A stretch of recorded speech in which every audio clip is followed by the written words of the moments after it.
ವಿಟ್ಲ ಮೆಸ್ಕಾಂ ಕಚೇರಿಯನ್ನ ಯಾವುದೇ ಕಾರಣಕ್ಕೆ ಸ್ಥಳಾಂತರ ಮಾಡಬಾರದು. ಚಂದಳಿಕೆ ಭಾಗದಲ್ಲಿ ಮೆಸ್ಕಾಂ ಕಚೇರಿಗೆ ಮೂಲಭೂತ ಸೌಕರ್ಯ ಕಡಿಮೆ ಇದ್ದು ಜನಸಾಮಾನ್ಯರಿಗೆ ಓಡಾಟಕ್ಕೆ ಬಹಳಷ್ಟು ತೊಂದರೆಯಾಗುತ್ತಿದೆ. ಗ್ರಾಹಕರು ಬಾಡಿಗೆ ವಾಹನಕ್ಕೆ ಹೆಚ್ಚುವರಿಯಾಗಿ ಖರ್ಚು ಮಾಡಬೇಕಾಗುತ್ತದೆ ಎಂದು ಪುಣಚ ನಾಗರಿಕ ಹಿತರಕ್ಷಣಾ ವೇದಿಕೆಯ ಕಾರ್ಯದರ್ಶಿ ವೆಂಕಟರಮಣ ಪುಣಚ ಹೇಳಿದರು. ಅವರು ವಿಟ್ಲದಲ್ಲಿ ಕರೆದ ಸುದ್ದಿಗೋಷ್ಠಿಯಲ್ಲಿ ಮಾತನಾಡಿ, ವಿಟ್ಲ ಸರ್ಕಾರಿ ಬಸ್ ನಿಲ್ದಾಣದ ಬಳಿಯಿರುವ ಮೆಸ್ಕಾಂ ಕಚೇರಿಗೆ 23,000 ಬಾಡಿಗೆ ಇದ್ದು, ಸ್ಥಳಾಂತರವಾಗುವ ಕಟ್ಟಡಕ್ಕೆ 38,000ವಿದೆ. ಈಗಿನ ಆದೇಶದ ಪ್ರಕಾರ 33 ತಿಂಗಳಿಗೆ ಹೆಚ್ಚುವರಿ 15,000 ನೀಡುವ ಅವಶ್ಯಕತೆ ಇದೆಯಾ? ಇದರಲ್ಲಿ ಯಾರ ಲಾಬಿ ಇದೆ ಎಂಬುದು ತಿಳಿಯುತ್ತಿಲ್ಲ ಎಂದು ಹೇಳಿದರು. ರೈತ ಸಂಘದ ಗೌರವ ಸಲಹೆಗಾರ ಮುರುವ ಮಹಾಬಲ ಭಟ್ ಮಾತನಾಡಿ, ಇಲಾಖೆ ನಿರ್ಧಾರಕ್ಕೆ ವಿರೋಧ ವ್ಯಕ್ತವಾದ್ದರಿಂದ ಕಚೇರಿ ಈಗ ಇರುವಲ್ಲೇ ಉಳಿಯುವ ನಿರ್ಧಾರವನ್ನು ತೆಗೆದುಕೊಂಡಿದೆ.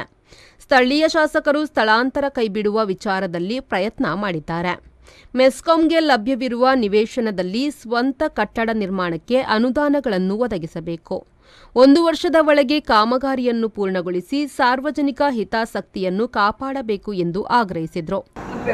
ಸ್ಥಳೀಯ ಶಾಸಕರು ಕೂಡ ನಮ್ಮ ಈ ಸ್ಥಳಾಂತರವನ್ನು ಕೈ ಹಿಡಿಯುವುದಕ್ಕೆ ಪ್ರಯತ್ನ ಮಾಡಿದ್ದಾರೆ ಅಂತ ಹೇಳುವ ವಿಚಾರಗಳು ಬಂದಿದೆ. ಹಾಗೆ ಮಾಧ್ಯಮದವರನ್ನು, ಪತ್ರಿಕಾ ಶಾಸಕರನ್ನು ಹಾಗೂ ಇದರಲ್ಲಿ ಕೈ ಜೋಡಿಸಿದಂತಹ ಎಲ್ಲ ನಾಗರಿಕರನ್ನು ಕರ್ನಾಟಕ ರಾಜ್ಯ ರೈತ ಸಂಘದ ಪರವಾಗಿ ಅಭಿನಂದಿಸುತ್ತೇವೆ.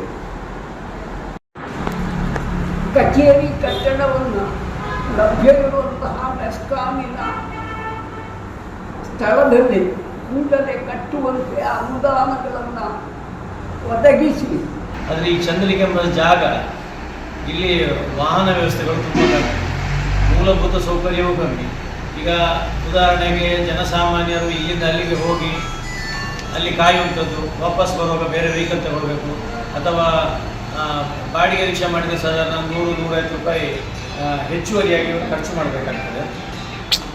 ಮತ್ತು ಈಗಿರುವಂಥ ಹಳೆಯ ಕಟ್ಟಡದಲ್ಲಿ ನಾವು ಜನಸಂಪರ್ಕ ಸಭೆಯಲ್ಲಿ ಹೇಳಿದ ರೀತಿಯಲ್ಲಿ 7-10-23ಕ್ಕೆ ಜನಸಂಪರ್ಕದಲ್ಲಿ ಸಭೆಯಲ್ಲಿ ನಾವು ಒತ್ತಾಯ ಮಾಡಿದ್ದೇವೆ. ಆದಷ್ಟು ಬೇಗ ನಮ್ಮ ಮೆಸ್ಕಾಮಿನ ಸ್ವಂತ ಕಟ್ಟಡ ಆಗಬೇಕು ಮತ್ತು ಅದಕ್ಕೆ ಸ್ಥಳಾಂತರ ಆಗಬೇಕಂತೇಳಿ ನಮಗೆ ದಾಖಲೆ ಸಮೇತ ನಮ್ಮಲ್ಲಿ ದಾಖಲೆ ಇದೆ. ಈಗಿರುವಂಥ ಕಟ್ಟಡಕ್ಕೆ ತಿಂಗಳಿಗೆ 23,000 ಬಾಡಿಗೆ, ಈಗ ಹೊಸ್ತು ಆಗೋದಕ್ಕೆ 38,000 ಬಾಡಿಗೆ, ಹೆಚ್ಚುವರಿ 15 ಕೊಟ್ಟು ಈ 33 ತಿಂಗಳಿಗೋಸ್ಕರ ಇವರ ಆದೇಶ ಪ್ರಕಾರ 33 ತಿಂಗಳು ಅಲ್ಲಿ ನಾವು ಸ್ಥಳಾಂತರ ಮಾಡ್ತೇವೆ ಅಂತ ಹೇಳ್ತಾರೆ. ತಿಂಗಳಿಗೆ 15 ಕೊಡುವಂಥ ಅವಶ್ಯಕತೆ ಏನು? ಇದರಲ್ಲಿ ಯಾರ ಲಾಭಿ ಅಂತ ನಮಗೆ ಗೊತ್ತಾಗ್ತಾ ಇಲ್ಲ. ಆದ್ದರಿಂದ ಈಗ ಸದ್ಯಕ್ಕೆ ಈಗಿರೋ ಬಿಲ್ಡಿಂಗನ್ನೇ ಮುಂದುವರಿಸಬೇಕು ಮತ್ತು ಕೂಡಲೇ ಇದಕ್ಕೆ ಬೇಕಾದಂಥ ಈಗ ಮೆಸ್ಕಾಂ KPTCL ಬಳಿ ಹೊಸ ಕಟ್ಟಡ ಆದಷ್ಟು ಬೇಗ ಆಗಬೇಕು. ಕರ್ನಾಟಕ ಕರಾವಳಿ ಜಲ ನೆಲ ಸಂರಕ್ಷಣಾ ಸಮಿತಿಯ ಅಧ್ಯಕ್ಷ ರಾಮಣ್ಣ ಶೆಟ್ಟಿ ಪಾಳಿಗೆ ಉಪಸ್ಥಿತರಿದ್ದರು. Mohammed Ali, V4 news, Vitla.